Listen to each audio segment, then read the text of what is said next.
পাচ্ছি যে আকাশ আলোকিত হয়ে গেছে, হাজার হাজার ড্রোন শো দিয়ে কিন্তু অন্ধকারের আকাশ আলোকিত হয়েছে। এই ড্রোন শোর মধ্য দিয়ে গণ অভ্যুত্থানের যে স্মৃতি, সেই স্মৃতি তুলে ধরা হচ্ছে। জুলাই আগস্টের যে স্মৃতি, ছাত্র আন্দোলনের যে স্মৃতি, সেই স্মৃতি কিন্তু তুলে ধরা হচ্ছে।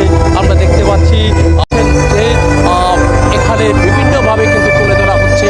সবাই ছুটে এসেছেন, আমরা দেখতে পাচ্ছি বিভিন্নভাবে কিন্তু তুলে ধরা হচ্ছে। চাচ্ছে চট্টগ্রামের মানুষের কাছে জানান দিতে চাচ্ছে আকরাম, শান্ত, ফারুক তিনজনের প্রাণের মধ্য দিয়ে 200 জনের বেশি আহত হয়েছিল, গুলিবিদ্ধ হয়েছিল।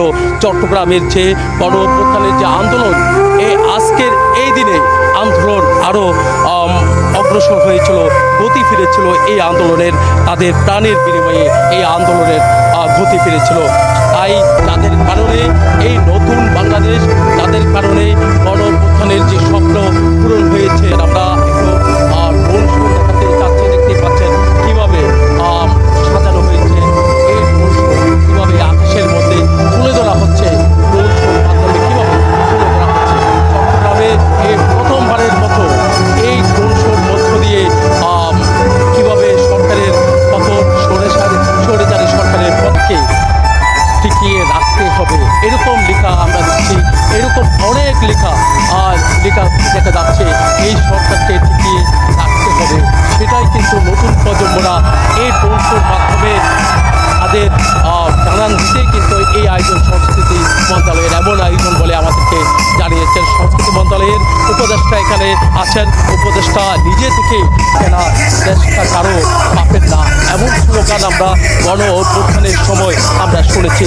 সেই গণ অভ্যুত্থানের যে স্লোগানগুলো দেওয়া হয়েছে, সেই স্লোগানগুলো আমরা দেখতে পাচ্ছি এখানে এই ড্রোন শোর মাধ্যমে তুলে ধরা হচ্ছে।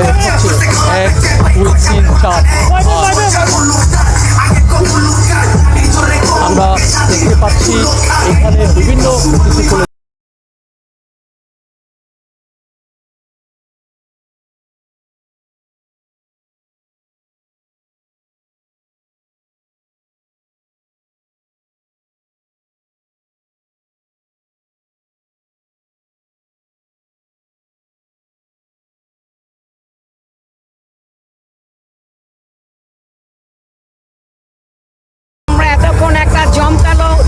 উপভোগ করলাম। এখানে কিন্তু জুলাইয়ের চেতনাকে তুলে ধরা হয়েছে। যারা শহীদ হয়েছে তারা যদি আমাদের সাথে, তারা আমাদের থেকে আরো ভালো লাগতো। আমাদের সার্থক, আমরা নতুন একটা বাংলাদেশ পেলাম। যে উল্লাস তারা দেখতে পাচ্ছে ড্রোন শোর মাধ্যমে উপস্থাপন করা হয়েছে, ড্রোন শোর মাধ্যমে তুলে ধরা হয়েছে। এই অপেক্ষায় ছিল। আমরা দেখতে পাচ্ছি ড্রোন শো শুরু হয়েছিল কিছুক্ষণ আগে, এখন ড্রোন শো শেষ হচ্ছে।